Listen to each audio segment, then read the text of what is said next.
Olivia, you all set there? We're all set. All right. So, good afternoon again. Thanks for tuning in for the Wednesday public briefing. We, as usual, will have updates on a number of fronts. I did want to start with a statement really following up on the conversation that has dominated the public meetings this week, both at the Board of Finance and then at the Police Commission last night. So I had some reflections on that. I just wanted to kind of share with people where how I'm thinking about this and when to expect more clarity from the administration about our reaction to this conversation. So the unprecedented participation in the public forum at Monday's Board of Finance meeting and last night's Police Commission meeting is part of the overdue and much needed national reckoning that we are having all over our country about policing and safety. I'm listening carefully to all that is being said here in Burlington and really around the nation, and following closely the major changes that cities are starting to announce in the wake of George Floyd's murder. I'm proud of the Burlington Police Department and the reforms that we have implemented in recent years, and I am appreciative, as I believe many Burlingtonians are, of the role the police department plays in keeping Burlington safe. I also know that we must do much more for racial justice within the police department and throughout city operations. The city team and I are working hard to find the right path forward for Burlington. Since my State of the City address in April, I've been clear that, back at the beginning of April, really well before the murder of George Floyd, I was clear then that while coronavirus would impact much of the city's work in the year ahead, racial justice would not be deferred and would continue to receive new investment and focus in the next budget. I, of course, feel that even more strongly in the wake of events of the last couple of weeks, and we'll be expanding this commitment in response to the events. My budget submission to the City Council on Monday will include funding to advance racial justice in Burlington and contribute to the local and national effort we are engaged in to improve policing and public safety.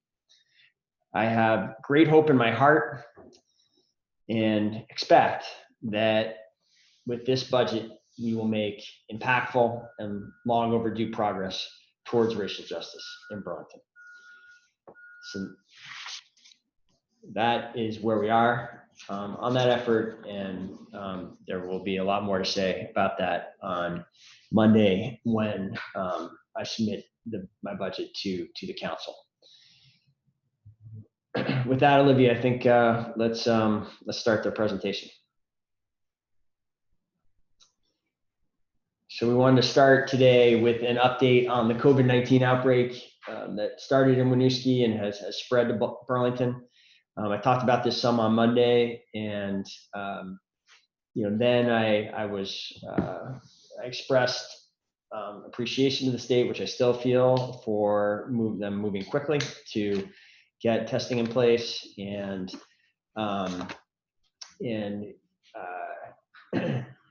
the fact that the numbers had not gone up dramatically on Sunday and Monday at that point was encouraging, but at that point, all of the test results from the hundreds of Burlington tests over the weekend were not in, and I said then that I was looking for that, and I am pleased to say that those results have come in, and the Burlington numbers have essentially held basically steady. So that is, I think, reassuring that with the testing done so far, that there isn't that this outbreak is well defined, and that the Department of Health has, through their contact tracing team and this testing, figured out the extent largely figured out the extent of the outbreak.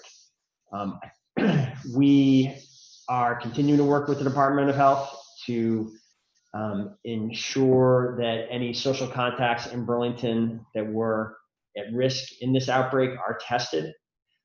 So we continue to follow up work with the Department of Health and various organizations in town to try to, kind of basically confirm that there is no branch of this outbreak that hasn't been figured out yet. And so testing is going to continue through the week as we previously announced, and we do at this point expect that testing in the Old North End will continue into next week. So through Friday, it will continue at the Old North End Community Center, and whether there will be, we're advocating for additional testing and expanded hours for testing in next week, so that all Burlingtonians can get a test, even if they work during the 9 to 2 hours that basically all of the testing operations have been in up until now. Up there on the screen, you can see that the Waterman testing continues as well. That is the pop-up site that was really focused around this box it in strategy for the June 1 return of, many out-of-state students. And that has now been opened up to more broad testing. And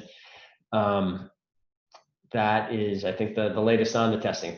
There's a lot more information about how you register for both of these sites that you can find on the city's website and the State Department of Health website. And I really do think this is an opportunity for Burlingtonians and Burlington organizations. There is some capacity here now that people can think about if it makes sense for some of your family members, if there are employees who work in your organization. This is an opportunity for people to get tested that is going to ebb and flow over the course of this. There won't always be this kind of robust testing infrastructure here if there's not something prompting it. So it might be something that other people should consider. I know some colleagues have gone and gotten tested today, even though they just to double check. When we were showing there on the screen a picture as part of what the city is doing to support this effort, we are handing out these handbills at the test sites to encourage people who are coming to be fully aware of all the resources that are available to them in battling the virus. And if people need to quarantine for some reason, all that information is on these flyers, and we are handing that out at the Old North End Community Center to ensure that these resources are well understood in that neighborhood. I think let's now go. So next up, we haven't checked in for a while at the COVID-19 Resource and Recovery Center, and what you can see there on the screen, we're going to have Luke McGowan, our CEDAR director, give an update on this in a moment. What you can see on this slide is a couple things that are notable. Since the beginning of the epidemic now, more than almost 1,300 Burlingtonians or Vermonters have reached out to the Resource and Recovery Center for some form of assistance. And what assistance people are seeking shifts over time, and you can see that on this graph. The green bar there are people getting in touch with the city for supportive quarantine, and that's a concept that was not a service that even existed 2 weeks ago. Now it is becoming something that dozens and dozens of people are contacting the RRC about, and I think that really shows the flexibility and the subtleness of the RRC. Luke, thank you for all the work you've done leading this really unique and much needed effort. And thanks for joining us today to give some further updates. Yeah, thank you, Mayor, for having me on. And I do just want to say I'm the most visible member of a very large city team that involves almost every department, lots of different amazing city staff who are contributing to the success of the RRC and our ability to respond to needs as they come up. And I also want to say this team now involves, over the last few weeks, dozens of volunteers who are supporting some of the efforts that I'll talk about. So this is really kind of a big part of how the community has come together to respond to this crisis. As you said, we've been, since the beginning of the crisis, the RRC has been set up to kind of take calls and emails from anyone who has concerns. We took over 100 calls this past week, and definitely supportive quarantine was driving the day. And so if we go to the next slide, I can talk through some of the things we have going on. So we have already 137 people receiving support from the city's supportive quarantine team. That support takes lots of different forms. And we also just want to be clear, I think we've already updated a few times on this press briefing on what goes into supportive quarantine. We have been hearing some questions about who is eligible. And though the majority of folks served by supportive quarantine are returning college students who kind of return to Burlington from out of state, it is open to anyone who's moving and should be quarantining by the governor's order. So I just wanted to make that clear to everyone that this program is open in that way. We have a number of other initiatives, including Plant for the People. I know we've updated on that before, but it's something we're supporting through the RRC platform. And we've got over 160 gardeners in the community working. We've planted over 1,500 plants, or distributed over 1,500 plants, and that work will continue to go on. And I feel like I have to say to former Councilor Busher, I did commit to having a garden when I moved to Burlington, and I have not been able to get my garden in yet. So apologies, maybe I can ask the Plant for the People team to help me out with that. So the next item we have, and we continue to support on a weekly basis, our senior providers in town. So this is every organization that supports seniors, either through assisted living facilities, long-term care facilities, or sort of everybody in between. We meet with them weekly, but as part of our outbreak response, the mayor, you asked us to make sure we kind of had an emergency meeting of this group to get them additional information about how they can keep their guard up and make sure we were answering their questions. So we did that on Monday, and we'll have our next conversation with them tomorrow. And then just the next item on the list is our mask initiative continues. And I just wanted to kind of make a point that especially around this outbreak, which has really kind of taken the attention of a lot of people within CEDO, on the RRC team, throughout the city, we are working hard, especially in the Old North End, to engage with our businesses, engage with residents to make sure they have everything they need. So if you think you need something that you don't have, just encourage you to give us a call or send us an email at the RRC. So that's all I had for today. It's great, Luke. It's first of all, it's great to see those numbers going up. I think the last time we reported there were about 120 gardeners, so it's jumped again pretty significantly. 1,600 almost plants distributed.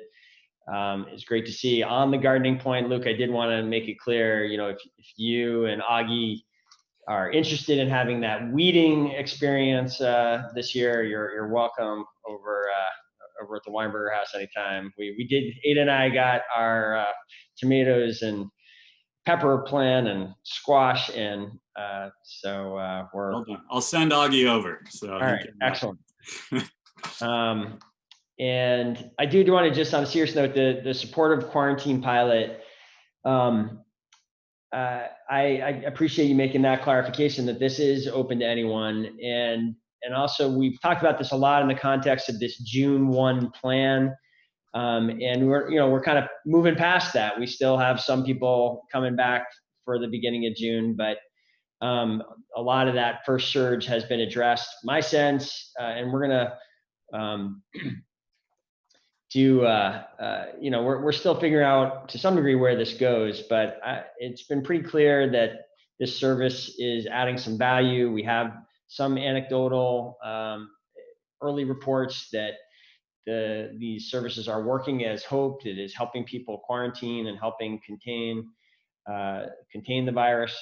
So people should not feel like just that this is just a June 1 plan. If you are someone is coming back from out of state and does need to quarantine per the governor's order, and the governor has loosened this modestly just in recent weeks, but there's still many zip codes around the country where it is the governor's directive. If you are coming back from one of those zip codes, you are supposed to quarantine for 7 to 14 days before you start circulating in the community. We know that's hard to do, and we want to help.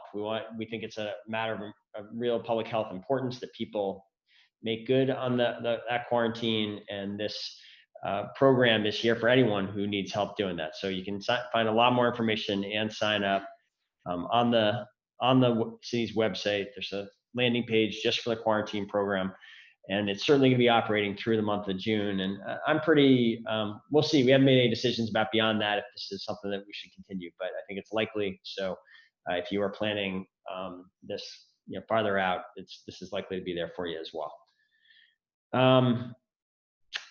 All right, one more, and Luke, you can stick around. We'll see if there are any questions about any of the RRC initiatives. I did want to make a final reminder to people that if you are interested in the property tax deferral program, this is the council approved program where you can defer your June property tax payment, which is due on Friday, until August for 2 full months without facing any penalties or interest. You can do that.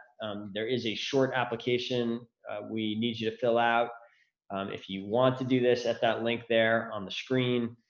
And that deadline is coming up in a couple of days. So we wanted to speak to this one more time. In addition to being eligible for this, if you fill out an application, the applications are going to help us get a sense of what additional property tax assistance the city should be trying to put together in terms of deferments or payment plans beyond August 12th. That's definitely something we're still actively thinking about and looking to design a program for, and we'll be digging into that further and looking at, in part, at what happens with this first payment. With that, I think that's the last item we are going to update on today. And why don't we pause there? Aaron from WCX is in the room. Did you get everything you needed, or did you have any questions? We do have a question regarding the police commission's meeting last night. They held off on voting on the use of force policy update. So we just wanted to hear your thoughts on the use of force policy as it's written right now. Do you support it as written, or do you have concerns about it? I know a lot of people calling in with some concerns about some of the language and the phrasing. What are your thoughts on the policy? Well, I mean, this is my proposal, of course. I was this is something that I announced with Chief Morrison on Friday. I'm confident that this is a good use of force policy.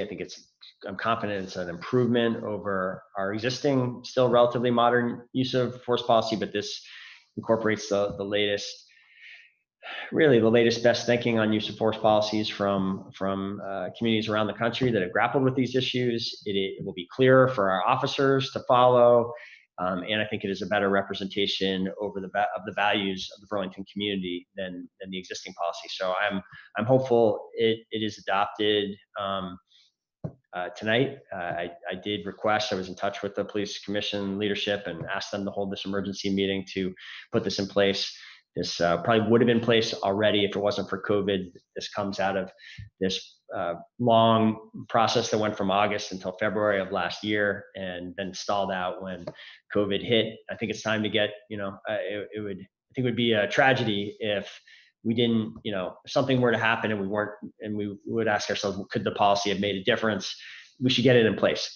I am not surprised to hear there are questions and debate over specific elements of the policy. I think that's healthy and that's good. And what I think should happen is if there's any uncertainty about, or if there's a desire at the commission level for further refinement, that's fine. What I've asked them to do, and I hope they'll do, is put in place the proposed policy, which again is a clear step forward, while simultaneously they can launch a more deliberate process for further refinements. And the city council could choose to do that too if they wanted to weigh in. So that's where I am on it.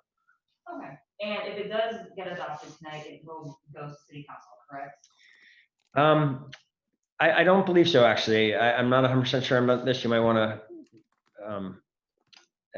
I'm fairly sure the way our charter is set up, the commission has the authority to make policy like this. The council ultimately, in our form of government, could also weigh in if they chose to. But I believe my understanding is that all that is needed for this to have the weight of formal policy that would apply to all police officers is for the police commission to take the action that is on the agenda for tonight. All right, those are all my questions. All right, Thank you. great. Olivia, do we have any other questions in the queue? We do have a few. The first one is from Liam, and Liam, you should be able to enable your microphone now. Yes. Hi, Mayor. I just wanted to go back to the statement you made at the top of this briefing.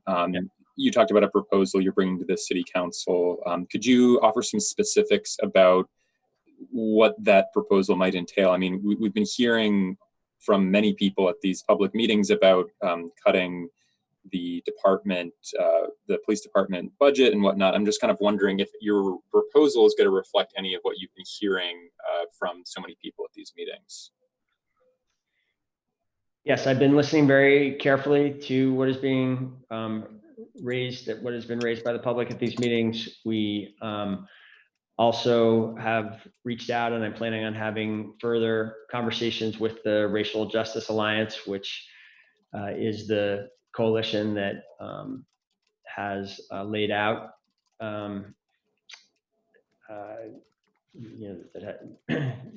where the Racial Justice Alliance has put forward this set of changes that they believe should be made.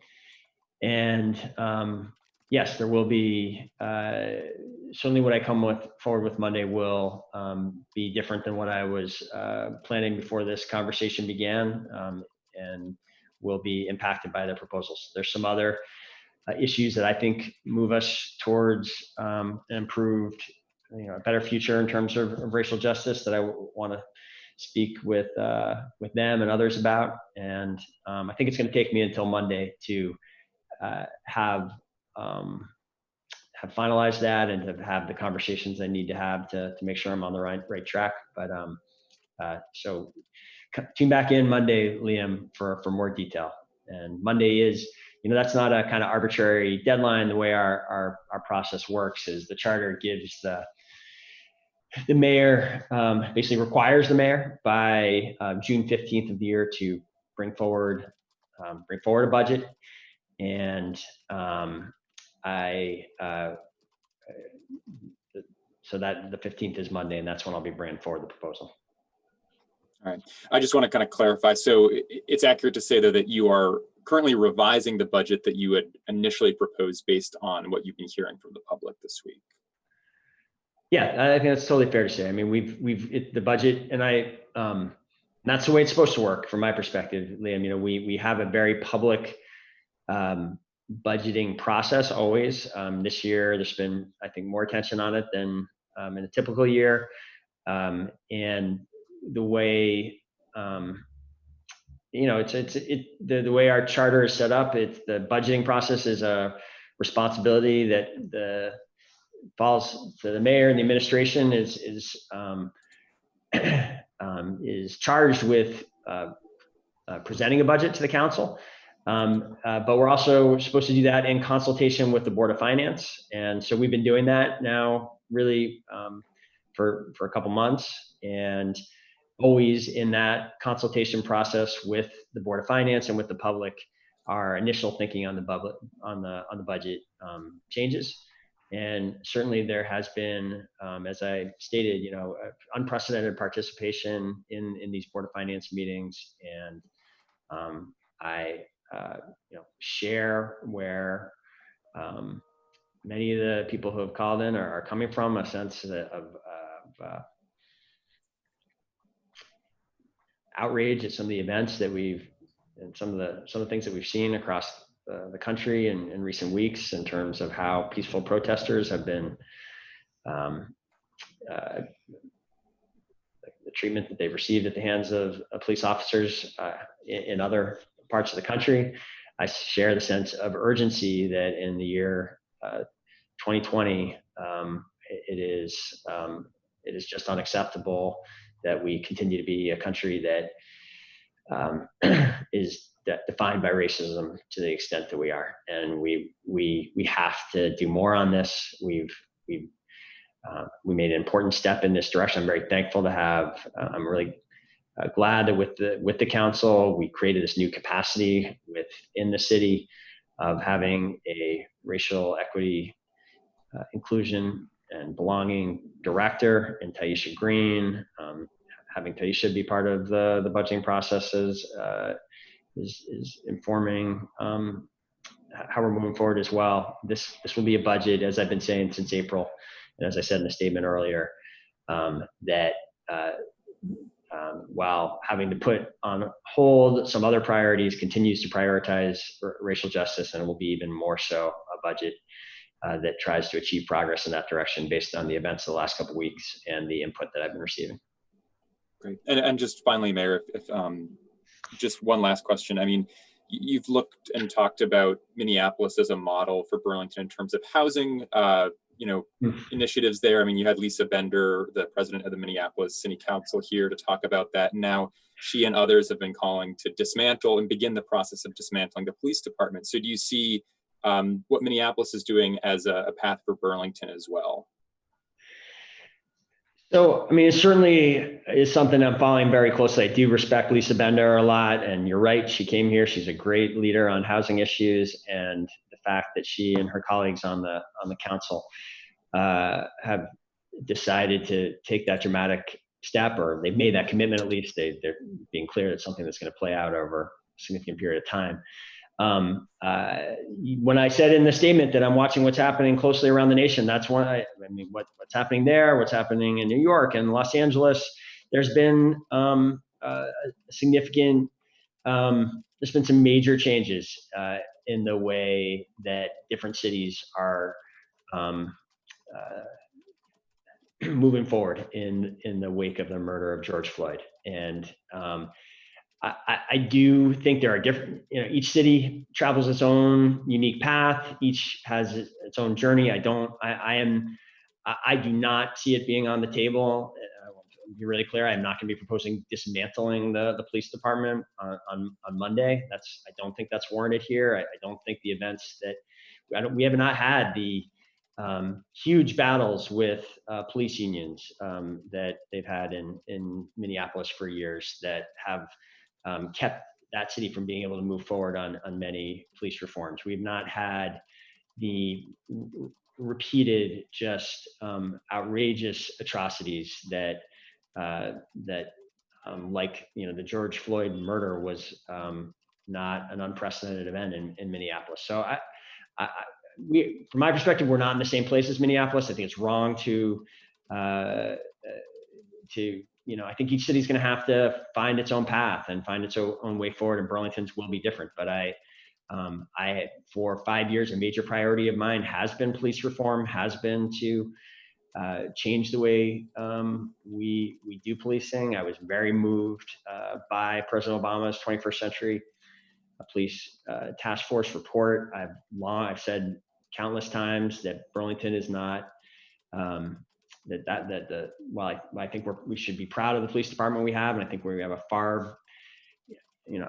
think we have an outstanding police department. I think it's a very different police department from many of the agencies that you've seen in the news around these terrible events nationwide. At the same time, I think it would be wrong to think we we didn't also need to make progress, that we didn't also have our own challenges. And that's been a major priority of mine since 2015, and it continues to be a priority of mine. I think we're at a moment where we can make and need to make real progress in the way we police this community and in the way American policing is conducted. And I think it's a moment for broader racial justice progress. And I think now is a moment for change, and I want to make good on that. Thanks, Mayor. Okay, our next question is from Courtney. Courtney, I cannot enable your microphone, but I will promote you to a panelist. 1 second.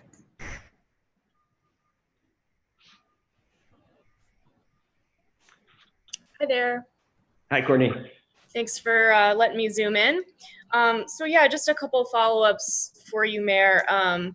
You mentioned that the budget you'll be presenting to the council on Monday will be different from the one that had been in the works. Can you be more specific and say whether that includes any cuts to the police department budget, or are we talking about adding programs that address racial justice issues in the community? So, Courtney, I mean, I think it's important to remember the budget that we have been discussing the last couple of weeks. The draft budget already had really unprecedented cuts in recent years in the police department. We had a $500,000 in cuts. Typically, the police department budget rises from year to year on something on that order of magnitude. So. Already before before the murder of George Floyd, that was the way we were proceeding here. And yes, am I considering further cuts based on the public input, based on the national discussion? Yes, I'm not. Monday is when I'll be able to speak in detail about it. And I want to speak further and understand. Again, we are planning further conversations with others before Monday as well. So, will there be cuts? Yes. Monday is when I'll be able to share the full extent of this. Okay, great. And you mentioned that you don't feel as though Burlington has had battles with the police union as Minneapolis had. At the same time, the Burlington Police Union did issue a statement, I'm losing track of days, this week, saying, reflecting on some of these concepts and really kind of saying that cutting any officers would be dangerous, a radical idea. Or, I mean, are you, with that statement out there, are you anticipating some, reticence from the union to come on board with this? Do you expect there to be kind of an argument with them, a fight about it? So, again, I stand by the statement, Courtney, that the issues that the city has had with the police union in Minneapolis are deep and longstanding, and has been very problematic for that city. And that has not been my experience with the Burlington Police Officers Association. The BPOA has been a party at the table as we have made changes in my time as mayor, and they have always heard me out and heard various chiefs out, and they rightly are skeptical and ask questions, but they've always been, in my time, we've been able to work together and we've been able to get things done. And I believe that includes during the process, the community engagement process that we went through last summer from August to February, that resulted in this much improved use of force policy. This is something supported by the union, and that they had representatives on that they had a representative on that committee. And so we've been able to get things done together. So I think it's a very different context. Could we get to a point where I and others are advocating for change that the union's not ready for? Of course, that's a possibility. I guess I'm sharing with you my candid experience that working with the BPOA has always been a good faith professional relationship. I don't think that's what it's always been in other cities. I think in other cities, the police unions have become real forces to block any change. You hear stories of officers being fired after cases of clear brutality, and then the union is able to get them reinstated and back on their jobs. That's just not the history we've had here in Burlington. Okay, thanks. And just one last question, kind of a process question. The Board of Finance, do you expect, will that body be voting on the budget proposal tonight to bring it to council? Is that a step in this process? Okay. No. And this is, sorry, I didn't mean to cut you off, Courtney. Did you get your whole question? I'm just kind of curious how it flows from Board of Finance to the council and if they need to weigh in on this tonight. So the whole budget process, no, there will be no vote tonight. And the budget isn't done yet. There's not a budget for them to vote on. I have not released, we're still working on the budget, and I expect to be working on it until Monday. Everything about the budget has been different this year. That was the case as a result. That was the case from mid-March on, when we essentially had to rewrite the budget. Normally in March, April, we're kind of finalizing it. And after a lot of deliberate work, and typically in May, we have 4 nights of budget presentations where new initiatives are laid out. And all that has been different this year because the budget had to be so fundamentally rewritten as a result of COVID. Then on top of that, there has been this moment of tragedy and change that has the last 2.5 weeks have been defined by, and further changes are being discussed. So this year, I don't anticipate being in position to release the budget until the June 15th day that the charter requires. And I have been in consultation with President Tracy, and unlike some years, unlike those other years with that process I described, where the council is immediately ready to act as soon as it gets the budget from the administration, this year, they're not even going to get it until Monday. They are going to take some more time with it. So I don't expect the final vote on the budget to happen until the meetings at the end of June. I believe it's June 29th. So there will be a Board of Finance meeting on Monday where we will present this budget and lay it out. And at that point, it will be a budget that has been delivered to the board and the council. So it will be in their hands, but there will be no vote. And unless President Tracy were to change his mind, I don't believe he will. There will be no vote on Monday. Great, thank you. That's all for me. Okay. Our next question is from Aiden Quigley from VT Digger. And Aiden, you should be able to enable your microphone.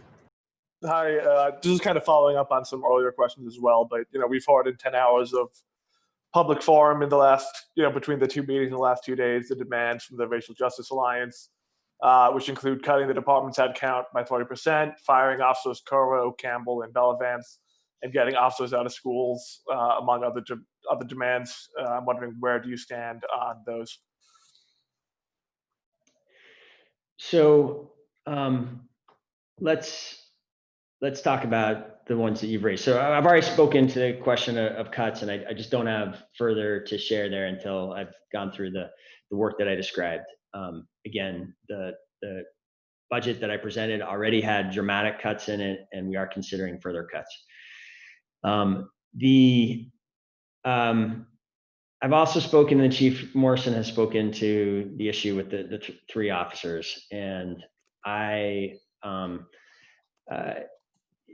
going to say the same thing that I've said before. These are disciplinary matters that were adjudicated through the proper channels, and including with input and consensus support from the civilian group that works with the police department, the police commission, and the various disciplines for the different incidents involved have been meted out. They've been adjudicated, and in some cases, some of the most severe discipline in the department. In one case, the officer did receive what is by police department standards very strict discipline, and those decisions are made by the chief and in consultation with the commission. And she has made it clear she's not intending to reopen. It's not even really, there isn't a mechanism for reopening decisions like that. She's not going to, and I think that is the right posture. It is time for us to be looking forward. I think there's a lot more that can be done with the future of the police department than to go back again into these decisions that were made in some cases. These are incidents that are over 18 months ago in 2 of the 3 cases. And I think we need to be looking forward. I think there's a lot more to talk about there and a lot more for potential consensus. As far as the school resource officers, I've done, I mentioned this. I haven't reached any firm conclusion on the school resource officers, in that I do want to talk to various colleagues, and I want to talk to the Racial Justice Alliance again about why this is on their list. And but I will say that the school resource officers do not, as one of the demands is to get Burlington Police out of the business of doing truancy enforcement. And as I said at the Monday meeting, and I'm even more, I've gotten further representations from everyone involved now, that does not happen. The principal of the high school is clear that they don't use the police officers for truancy enforcement. The SROs themselves say that. I'm not clear where that misunderstanding came from. This is just, there are other parts of the county, it's my understanding, and certainly other parts of the country where police officers do truancy checks. We don't do that here in Burlington. So that demand has already been met. I think, there may be some confusion about, there was one incident that did not have anything to do with a truancy check that involved a student and an individual, and it was a case and an officer. It was not a truancy check, it was a wellness check. And perhaps that is the source of some confusion, as came up at in the public forum on Monday. School resource officers, we have to have a conversation about, and there, again, I want to hear exactly where the Racial Justice Alliance is coming from. I will say that the school board has consistently supported these officers being there, and I know that I've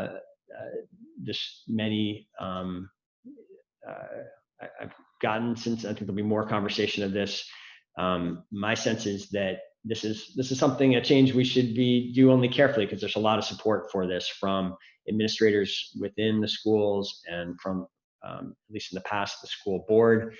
And Burlington school resources officers are involved in being part of these teams that provide kind of wraparound support services to students, that I've heard many reports that those are valuable services. So I want to hear people out on where they're coming from there. I'm not clear that I think this may be one of the many situations where the Burlington context is a little different than the national context, and we should be deliberate before we decide to throw out a system that has been in place for a long time and that a lot of people have thought added value and was good for students.